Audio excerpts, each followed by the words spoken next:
Hello everyone, আসসালামু আলাইকুম। কেমন আছেন সবাই? আশা করছি অনেক বেশি ভালো আছেন। আজকে চলে আসলাম ছোট্ট একটা ব্লগ নিয়ে।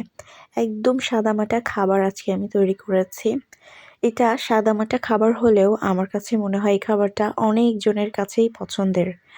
আর এই খাবারটা যারা খেয়েছেন তারা দেখেই কিন্তু চিনতে পারবেন। আর এই খাবারটা শীতকালেই খাওয়া হয়। হ্যাঁ, এটা হচ্ছে ভাত ভাজি। অনেকজন বলেন ভাত তেলানি। আসলে যে অঞ্চলে যে ভাষায় এই খাবারটাকে যে নামে ডেকে কমফোর্ট ফিল করেন, খাবারের নাম যেমনই হোক না কেন খাবারটা আসলে মজা হলেই হলো আমার কাছে তাই মনে হয়।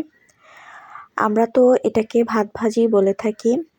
আগের দিন রাতে যদি অনেক বেশি করে ভাত রান্না করা হয় আর সেই ভাত যদি কেউ না খায় তাহলে দেখা যায় সেই ভাতটা বেঁচে যায় সকালবেলা আর সেই ভাতটা কেউ খেতে চায় না। তো এই ভাতটা যদি কেউ না খায় তাহলে যদি এই ভাতটা যদি এভাবে ভেজে দেওয়া হয় তাহলে কিন্তু সবাই মজা করে খায়। এমনকি আমিও অনেক মজা করে খাই। তো এই ভাত ভাজিটা করতে খুব বেশি একটা উপকরণের দরকার হয় না। তেলে একটু পেঁয়াজ কুচি আর কাঁচামরিচ একটু লাল লাল করে ভাজি করে সেই ঠান্ডা ভাতগুলো এর মধ্যে দিয়ে একটু ভেজে নিয়ে তারপরে স্বাদ মতো লবণ দিয়ে তেলের সাথে আরও কিছুক্ষণ ভাজলেই কিন্তু হয়ে গেল ভাত ভাজি। একদমই সহজ, এটা যে রান্না করতে পারে না সেও কিন্তু করতে পারবে।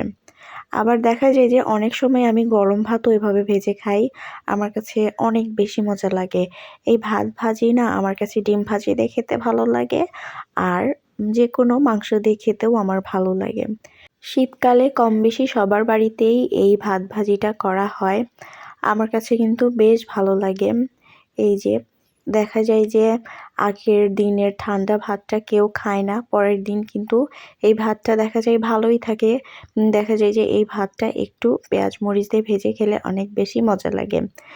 তো ভাত আসলে নষ্ট করা উচিত না, এমনকি কোনো খাবারই নষ্ট করা উচিত না। তো আমার কাছে কিন্তু বললাম না, ডিম ভাজি বা মাংসের সাথে খেতে অনেক মজা লাগে।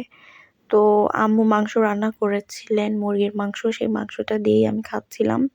যদিও খাবারটা একটু রিচ হয়ে যায়, তারপরেও মাঝে মাঝে তো একটু খাওয়াই যায়। তো সকালবেলায় একটু রিচ খাবারই হয়ে গেল আমার জন্য। তো আমি খুবই মজা করে ভাত মাখিয়ে মাখিয়ে খাচ্ছিলাম, মাংসের আলু দিয়ে মাংস দিয়ে একসাথে মিক্স করে মাখিয়ে মাখিয়ে খাচ্ছিলাম, বেশ মজা লাগছিল। শীতের দিন যদি চুলার পাশে বসে এরকম গরম গরম ভাত ভাজি খাওয়া যায় বা অন্যান্য খাবারও খাওয়া যায়, আমার কাছে কিন্তু শীতকালটা বেশ উপভোগ্য মনে হয়, অনেক ভালো লাগে। তো এই ছিল আজকের শর্টকাট একটা ভিডিও। সবাই ভালো থাকবেন, আল্লাহ হাফিজ।